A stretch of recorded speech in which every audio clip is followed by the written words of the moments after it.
So for starters, what we're gonna do today is we're gonna take off the AC pump, so that makes it easier to get to the spark plugs. Then I'm going to pull the alternator so I can read the block and find out if this is a 350 or 305. I'm not, like I said, I'm not sure if this is the original motor or not. So I don't trust anything right now. And if it's a 305, I'm not even gonna mess with it. It's no use in that. So, what else? There was something else. I don't remember. All right, so let me start pulling that stuff off, and then we'll go from there. All right, so let's take a look at something real quick.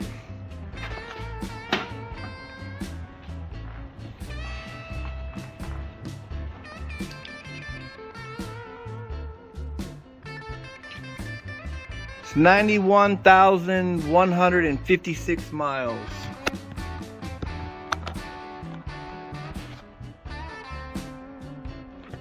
I'm not sure if you can see that.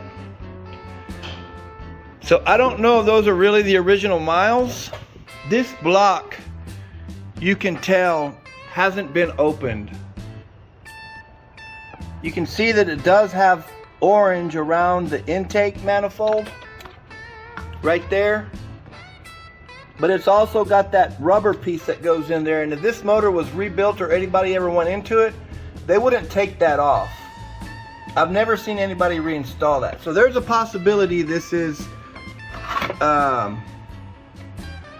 original motor, but it actually is the original motor because I took the alternator off, and the last numbers on here, I believe, are 546877.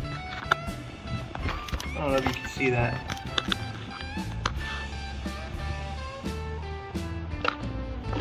So when I come to here, I got 546877. So that is the original motor.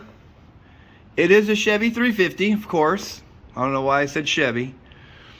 I got the air compressor off. I got the alternator off so I could run the numbers, because if it was a 305, I wasn't even going to touch it. So, for one, thank God it's a 350, because I didn't want to have to buy another engine, and I'm really keeping myself from doing an LS swap. But for everybody that's responded, I thank you, I thank you, I thank you. You all got, most of y'all, almost all of y'all were right with your first response. Because if you look at the intake spring,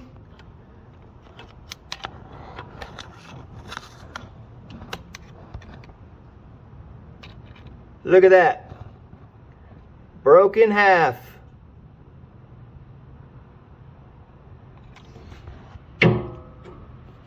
So that's the problem with that. Now I'm trying to figure whether I should just try to replace that one spring without pulling the head,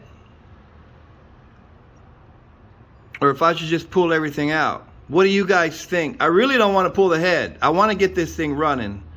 So you guys think I ought to just replace that broken spring? Or if I just replace that spring, should I replace all the springs on this side? Another thing, look how clean that valley is. There's no buildup. No buildup. And I look down inside the hole. You can't see it with the camera, but the valley is super clean. That's pretty cool for this engine to be clean like that. I mean, that's just crazy. But I mean, you can see the years of buildup everywhere else. Look at that.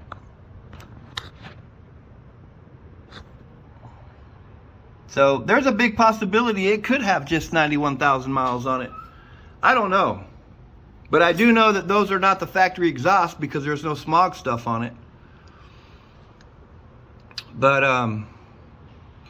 Yeah, I can't believe it. I can't believe that's a broken spring, and that's what everybody was saying. I am probably going to pull the other valve cover off just to make double sure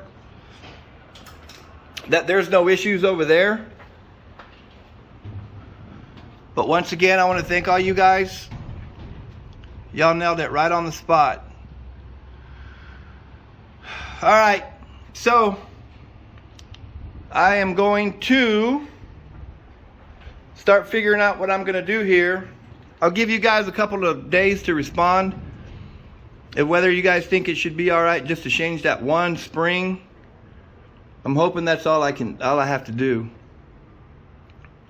I didn't want to turn this into a big event. I didn't want to have to pull the engine. I didn't want to have to go through none of that crap. So I'm trying to put as less money into this as I can to get it street worthy, because as soon as I'm done fixing this engine crap, I got to get back on the brakes, and then I got to change out the little master wheel cylinders in the back, because I think those are froze up. All right, guys, thanks again. Y'all were great. Y'all are awesome. Thank you, thank you, thank you. If you want to help me out, seriously, please subscribe. Please leave a comment. All that stuff really helps me. It's actually a lot of work to make these videos, but I do it because it's also educational for everybody else, and honestly, I actually like it. But I could actually use, I need 1,000 subscribers. I need 1,000 subscribers so that YouTube can actually start paying me something. And I figure the more money I can get from YouTube, I haven't got any money yet because I need 1,000. You have to have 1,000 subscribers. But the way I see it is the money I get from YouTube, which in the beginning isn't much at all anyway, but all of that stuff goes towards the projects that I have. You know, you can't get rich off of YouTube unless you have millions of subscribers. But this is all just car enthusiast stuff, how-tos, educationals, BS stuff. If you're actually taking the time to listen to me speak, I more than thank you. I more than thank you. All right, have a great one. All right, so I just want to do a quick one here. Actually, let me grab my flashlight. I pulled off the valve cover on the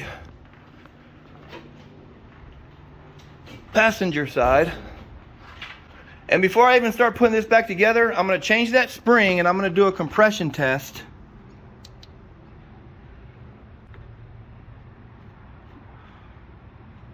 And everything here is good. I mean, but I don't understand how clean this thing is. But, I mean, it's what? 30 years old?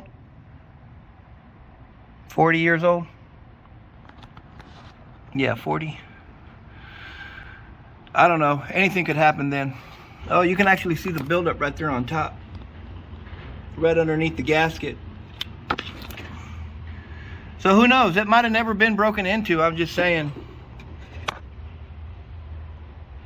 It's kind of crazy.